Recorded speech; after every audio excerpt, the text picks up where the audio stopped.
Y vamos a seguir con Patricia Cristóbal. Es psicóloga con formación psicoanalítica en el ámbito privado y en el Centro de Día de Parla, perteneciente a la Fundación Manantial. Actualmente realiza su labor profesional como acompañante terapéutico y es miembro del equipo de acompañantes terapéuticos Trializando. Estudió el máster de psicoterapia psicoanalítica de la Complutense en el año 2011 y va a hablar de la clínica de lo cotidiano, la convivencia en un centro de día.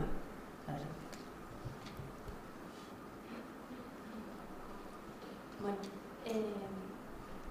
buenos días. ¿Se escucha? Buenos días. Sí. Bueno, muchísimas gracias por la presentación, Beatriz,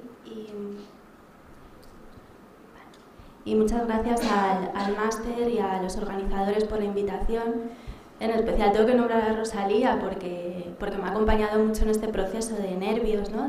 Que supone ponerse aquí a hablar. Y bueno, y también gracias a la mesa anterior porque me ha ayudado a hacerme muchas preguntas. Como han comentado en la presentación, trabajo en un centro gestionado por Fundación Manantial. Es una fundación que tiene varias áreas de actuación en el campo de la salud mental. Una de esas áreas de actuación es el área de recursos de atención social, que es a la que yo pertenezco. Estos recursos están dentro de la red de salud mental de la Comunidad de Madrid y están concertados por la Consejería de Políticas Sociales y de la Familia. Concretamente, yo trabajo en un centro de día. Llegué allí gracias a las prácticas que ofrece este máster en el año 2011. Es un centro que ha sido dirigido durante muchos años por Leonel Doza, que es profesor colaborador en este máster y que es el principal responsable de la implantación del acompañamiento terapéutico en España.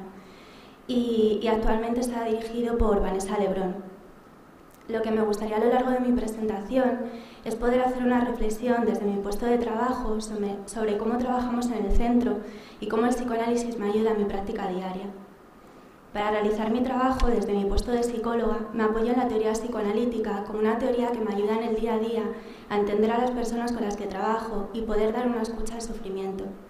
Esto lo uno a un modelo de trabajo propio del centro, que es un modelo inspirado en la teoría de grupos operativos y la teoría de acompañamiento terapéutico y clínica de lo cotidiano, ambas con base psicoanalítica. Toda esta teoría me ayuda, pero no puede evitar el impacto que a veces nos provoca escuchar lo que el otro nos tiene que decir. Hablo del impacto que a veces es escuchar el sufrimiento del otro y hablo también del impacto que a veces nos provoca el escuchar cómo el otro nos dice lo que piensa, lo que siente y lo que desea. Me refiero a que no es lo mismo escuchar la angustia de alguien, ¿no? Que nos habla de la tristeza porque ha perdido un ser querido, que cuando se escucha la angustia de alguien diciendo que todas las noches hay un enano en su habitación que le vigila para que sea un infeliz.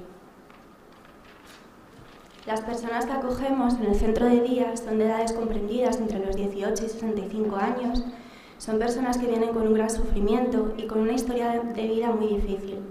Acogemos personas derivadas por salud mental que en mi experiencia tienen la mayoría algo en común y es un recorrido vital de sufrimiento en el que destaca mucho aislamiento y mucha soledad. En algunos casos, ese recorrido de sufrimiento ha producido un quiebre de la vida de la persona en la infancia, en otros en la adolescencia y en otros en la adultez. Como decía hace poco una persona en uno de los grupos que yo coordino en el centro, decía, todos los humanos sufrimos, pero la diferencia es que a nosotros ese sufrimiento nos ha provocado un antes y un después.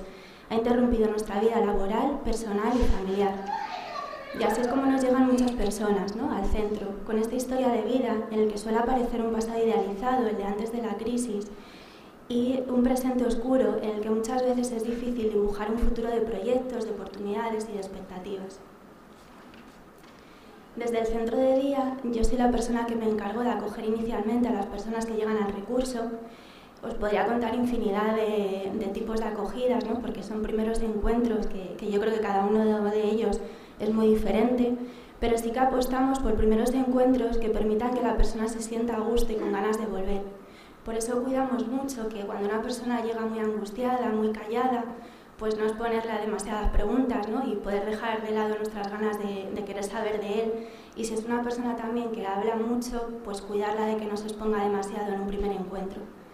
Pensamos y creemos que la verdadera información de qué le pasa a la persona, de qué sufre y qué desea, se va a conseguir a lo largo de un proceso de vinculación y que no se va a conseguir en los primeros encuentros. La confianza es lo que dará lugar a que aparezca lo más auténtico de la persona, entendiendo por lo más auténtico aquello que le conmueve y que la ha llevado allí. Me gustó una frase que leí hace poco en un libro que estaba leyendo, que era la historia de un pintor, bueno, un pintor nada conocido, pero decía que cuando él hablaba de su trabajo, decía que para pintar un retrato primero hay que captar los rasgos peculiares del rostro, pero que con eso no basta, que si no se profundiza más, el resultado puede limitarse a una caricatura. Y creo que en esta idea que yo estaba comentando, ¿no?, de conocer al otro poco a poco, damos pie a no hacer meras caricaturas, sino que podamos conseguir verdaderos retratos. El equipo es un equipo multidisciplinar, todos acompañamos a la persona en el proceso que viene a realizar en el recurso.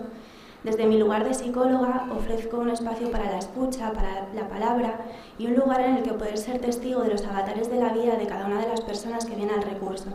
Desde el psicoanálisis doy un lugar a las palabras que advienen del paciente en ese encuentro y ofrezco una mirada hacia aquello que aún ninguno de los dos conocemos y que está por descubrir.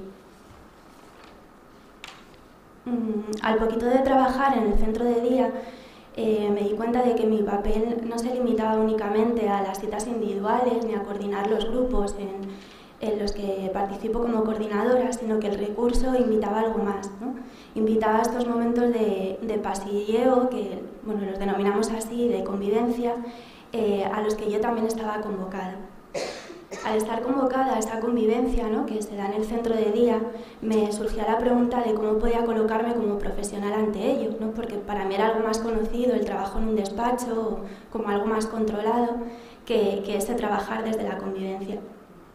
Ahí es donde he encontrado una ayuda en la teoría de la clínica de lo cotidiano y acompañamiento terapéutico, porque bueno, pensaba en la cantidad de escenas que se dan a lo largo del día en un recurso como el mío, en el centro de día, conversaciones que se generan por los pasillos sobre el tiempo, sobre las rebajas, ¿no?, sobre las noticias, sobre qué hemos hecho en las vacaciones, ¿no? Y al principio, cuando tenía esas conversaciones, me preguntaba si esto eran intervenciones, ¿no? Y la verdad es que con el tiempo pues me respondo que sí, ¿no?, que son conversaciones sobre la vida que cualquiera de nosotros podemos tener a lo largo del día, ¿no?, pues cuando vamos a un supermercado, pero que cuando las tenemos con personas que quizá llevan tiempo sin poder tener esta conversación con un vecino, cuando se le cruzan por temor, o que llevan tiempo sin tomarse un café con alguien charlando sobre estas cosas, pues te das cuenta de lo potente que es esa conversación. Pensaba también cuando en esta convivencia aparecen situaciones que no son tan fáciles de entender o de escuchar. Os cuento una escena. Bueno, es una persona que llevaba un año en el recurso. Nos sorprendía a todos por lo bien que había encajado, las aportaciones eran muy buenas en los grupos, en la convivencia, y entonces llegamos a Semana Santa. En ese momento yo soy la única profesional que está en el centro y viene un usuario a mi despacho y me dice que hay una persona que está prendiendo fuego a un póster de Jesús y que haga algo. En ese momento pues rápidamente voy. Os puedo decir que se me despertaban miles de fantasías catastróficas desde pues me van a despedir, vamos a morir todos quemados, y me encuentro que efectivamente esa persona pues ha quemado un póster, y cuando le pregunto qué ha pasado me dice que Patricia, Jesucristo se ha reencarnado en mí y yo tengo la misión de purificar con agua y fuego. Con esta escena yo me hago la pregunta, ¿no?, y también os hago la pregunta de que si con esto puede haber convivencia. Entonces en ese momento veo la cara de los compañeros, asustados, compañeros con los que había estado hablando de fútbol, con los que había estado tomándose un café, riéndose, y veo que todos ellos, que ninguno sabe qué decirle y que todos me miran a mí para que haga algo. Aquí es donde ves también la imposibilidad de que se haga algo, que se cree un diálogo con esto que le sucede al otro. Y esto me hace pensar que quizá esto mismo es lo que les pasa en sus familias, quizá les pasa en las cafeterías, ¿no? Situaciones que se dan, que irrumpen en la convivencia y que invitan al aislamiento. Desde el centro de día entendemos que esto que irrumpe también le pertenece a la persona, que es una forma de decir algo y que es una forma que la persona ha encontrado para poder estar en el mundo de un modo más soportable.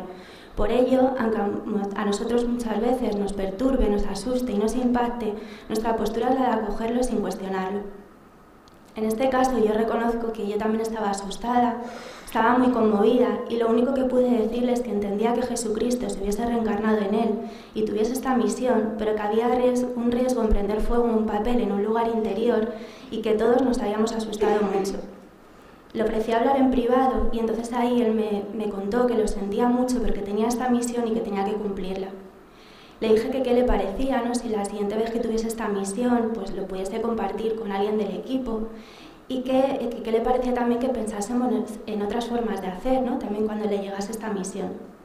Me comentó de nuevo la idea de purificar con agua y entre los dos pudimos ver que esa opción del agua ponía menos en riesgo a los demás, a él, y sobre todo que generaría menos susto, perturbando menos la convivencia y invitando también menos al aislamiento, ¿no? De la persona. Esto marcó un antes y un después porque nosotros ya sabíamos algo nuevo de él y él supo algo nuevo de nosotros. Él supo que podía compartir con nosotros sus locuras y que no se las íbamos a cuestionar. Y por otro lado, lo que nosotros supimos es que esta persona cree que es Jesucristo en todo momento, pero que cuando en determinados momentos de su vida algo de la realidad la angustia y no lo puede tratar, algo de esto aparece y nos lo muestra. Ahora estamos pendientes en determinadas fechas porque nos hemos puesto en su lugar y en el horror y sufrimiento que tiene que ser para él la Semana Santa, semana en la que no olvidemos que Jesucristo termina siendo crucificado. En estas situaciones uno siente que como profesional hace un acto de amor y de esfuerzo, porque no le dice al otro ni eres Jesucristo ni no lo eres, sino que la apoya en su realidad, la acoge y sobre todo acoge que realmente lo tiene que estar pasando mal. Se acoge este sufrimiento, pero también se pudo trabajar algo de la responsabilidad. Se pudo hablar con él del riesgo de ir purificando con fuego y entonces él pudo ir viendo más clara la idea de purificar con agua. Ya no era algo impuesto por el profesional, sino que era algo que había surgido fruto de todo el proceso de citas, de hablarlo, de pensarlo. Y como estas te dan en el recurso múltiples experiencias. Encuentros que muchas veces dejan sin palabras, pero que con ayuda se brinda la posibilidad de poder ser escuchado, poner en palabras algo de lo que pasa y quizá la posibilidad de hacer algo diferente con esto que es suyo y que es auténtico. Y sobre todo lo más importante, no arrancarle a la persona algo que es suyo y respetarlo. Porque creo que en nuestro trabajo, si no hay ese acto de amor, de acoger al otro, sería muy difícil que las personas acudiesen a nuestros recursos, a nuestras citas. Y para mí esto es algo que también el psicoanálisis me ha enseñado, a escuchar la individualidad y acogerla. ¿Qué es lo que posibilita el centro de día y la convivencia que se da en él? Para nosotros lo fundamental es que es un dispositivo que brinda ofertas de lo social, es decir, permite intentos de construir relaciones significativas con los otros. Conocemos que las personas que vienen con historias vinculares muy complicadas, en las que muchas veces ha sido imposible la construcción de un lazo social con sus padres, con sus hijos si los tienen, y en general con los iguales. O personas que han perdido relaciones significativas o incluso algunas que no han llegado a tenerlas. Aparecen tras años de aislamiento en un recurso en el que convivimos durante muchas horas.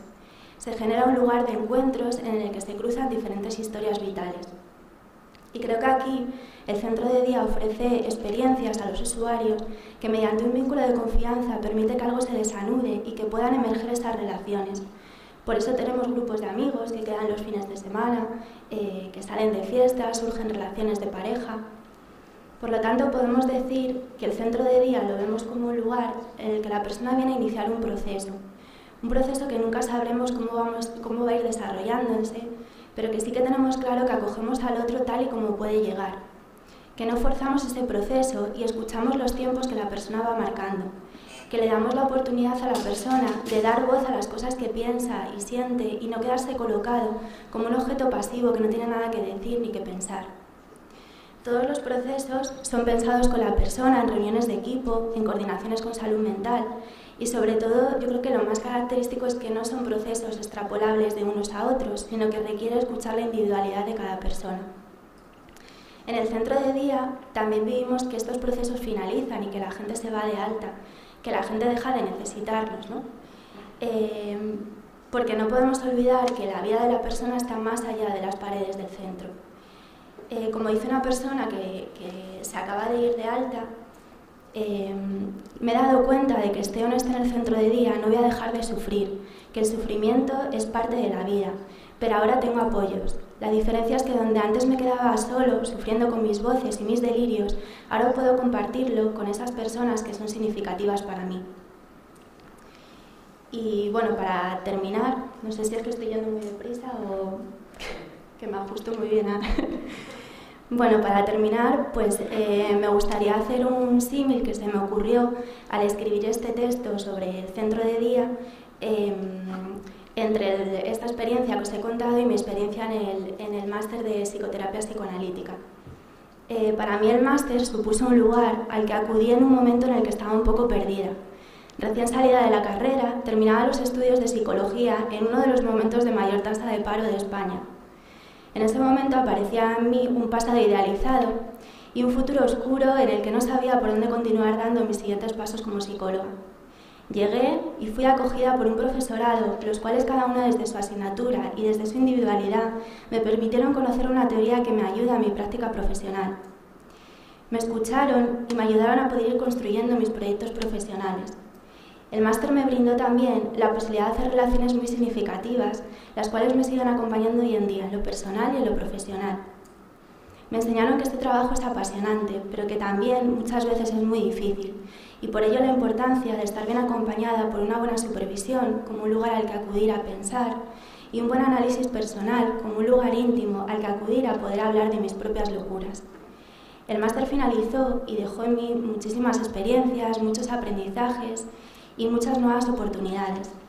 Puedo decir que dejó una huella muy significativa que estoy segura que perdurará siempre.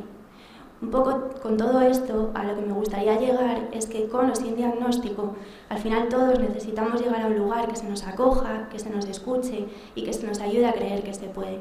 Muchas gracias.